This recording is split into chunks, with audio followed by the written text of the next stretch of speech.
හොඳයි යාළුවෝ, ඉතින් ඔක්කොම හොඳින් ඉන්න ඇති කියලා හිතනවා.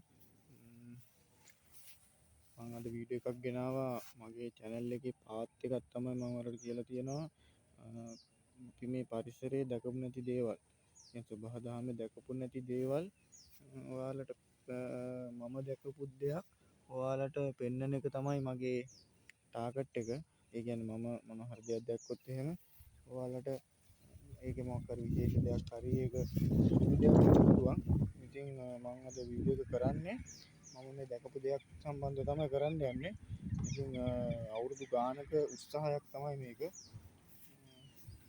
උණ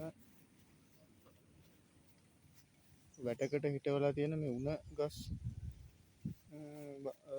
අවුරුදු ගානක ඉඳලා කප්පාදු කරලා හදාගත්තු එකක් තමයි මේ උණ පඳුරු කීපයක් තියෙනවා මේ වැටකට හිටවලා. ඉතින් බලන්න මේක පොඩ්ඩක් බලන්න මේ ගොඩක්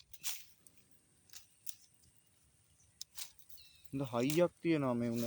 අර පොඩි උණ පඳුරු පොඩි ඒ කියන්නේ මේක මේ විශාල වෙන උණ జాතියක් නෙමෙයි, බට් එකක්. ඒ කියන්නේ ඒක බට් උණ පඳුරක් තමයි මේක තියෙන්නේ මම දන්න විදිහට නම්. ඉතින් ඒ උණ පඳුර විශාල වෙන්න දෙන්නේ නැතුව කපලා ගානකට මේ විදිහට වැටකට සකස් කරගෙන තියෙනවා. ඉතින් ලස්සන නිර්මාණයක්.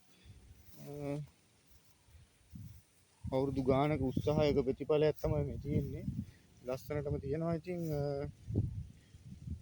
තවත් මම කට්ටියට පෙන්වන්නම් ඒ කොච්චර පරණද කියන එක. ඔයාලට මෙන්න මේ අඩියේ බලනකොට මේ ගස්වල තියෙන හයිය, මේ කෝටුවක තියෙන හයිය, මේ උණ කෝටුවක තියෙන හයිය අනුව ඔයාලට පේනවා ඇති.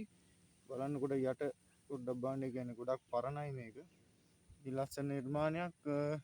පරිසරය අලංකාර කරන්න කරලා තියෙන තවත් නිර්මාණයක් කියලා කියන්න පුළුවන්. ඉතින් දැකලා නැති කට්ටියට බලා ගන්න තමයි මම මේක දැම්මේ. හරි, කට්ටියම සතුටින් ඉන්න. ආයෙත් වීඩියෝ එකකින් හම්බෙමු.